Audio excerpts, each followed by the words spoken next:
Պարոն Վարդևանյան, ես ձեզ համար մի ռեբուս եմ պատրաստել, եկեք միասին լուծենք այդ ռեբուսը, պատկերացնենք, որ դուք տեսականորեն ընտրվել եք ազգային ժողովի նախագահի տեղակալ, նստած եք վերևում պարոն Ալեքսանյանի կողքին, ձեր թիկունքում Հայաստանի Հանրապետության եռագույնն է, ձեր գլխավերևում Հայաստանի Հանրապետության զինանշանն է, ձեր թիկունքում նաև Հայաստանի Հանրապետության միջազգայինորեն ճանաչված սահմաններով Հայաստանի Հանրապետության քարտեզն է, քարտեզի մակետն է։ Որքան է Հայաստանի Հանրապետության միջազգայինորեն ճանաչված սահմանները քառակուսի կիլոմետրով, պարոն Վարդևանյանս ձեզ, քանի որ դուք խոսեցիք, որ խորհրդարանական դիվանագիտության մեջ եք նաև փորձելու ակտիվ լինել, եւ այստեղ անկյունակարային է ձեր այս հարցի պատասխանը, որովհետեւ սա պետքա ցույց տա, թե որն է ձեր շահերի կենտրոնը եւ դուք որպես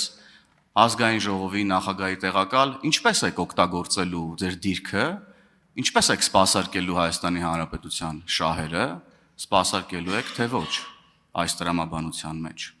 Եվ ասացիս կոնտեքստում ինձ համար այս հարցի պատասխանը անկյունակարային է, եթե կուզեք բազային մինիմումն է, որպեսզի ես ձեզ ընտրեմ կամ չընտրեմ։ Խնդրեմ, պարոն Վարդևանյան։ Շնորհակալ եմ։ Ըստ էության ձեզանից յուրաքանչյուրը կարող է ունենալ իր պատկերացրած չափանիշները, չափորոշիչները, ինչպես եւ որի հիման վրա իրացնելու են իրենց քվեարկելու որոշումը։ Արդյոք ես իմ պատասխանով որպես ելակետ ընդունելու եմ ձեր բազային պահանջը կամ չափորոշիչը, բնավ ոչ։ Անդրադառնամ ձեր հարցին։ Ըստ էության Հայաստանի Հանրապետության տարածքի վերաբերյալ մի քանի հայտարարություններ կոնկրետ չափի կիլոմետրի քառակուսու տեսանկյունից ներկայացվել են ձեր իշխանության կողմից։ Ես առնվազն չեմ հիշում մինչև 2023 թվականը երբևէ նման դիսկուրս, բայց հիշում եմ, որ Հայաստանի Հանրապետությունը եղել է լիարժեք անդամ ՄԱԿ-ի, լիարժեք անդամ Եվրոպայի խորհրդի, ունեցել է խորը եւ համապարփակ դիվանագիտական հարաբերություններ բազմաթիվ երկրների հետ, բայց երբեք նշված հարցը հարց չի եղել։ Ինչպես ստացվեց, որ հենց ձեր իշխանության ժամանակահատվածում նշվածը դարձավ հարց, որը դուք համարում եք ձեր համար կարևոր։ Բայց ես էլի եմ ուզում ասել, բայց ինչի նախքան այդ նշված հարցը չկար։ Ես առնվազն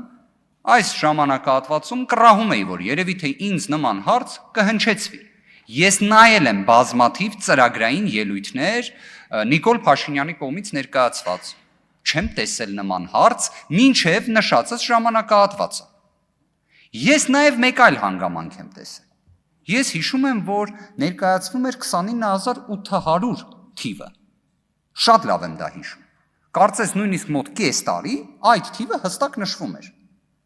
Հետո դարձավ 29743 այդ թիվը։ Իդեպ տրանսֆորմացիան, թե ոնց դառավ 29800-ից 29743, դա չեմ գտել, բայց անկեղծորեն ինձ մոտ այդ հարցը առաջանում է,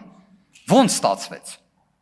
Ես հասկանում եմ, որ նշված հարցի վերաբերյալ դուք որպես իշխանություն կրում եք դրա պատասխանատվությունը։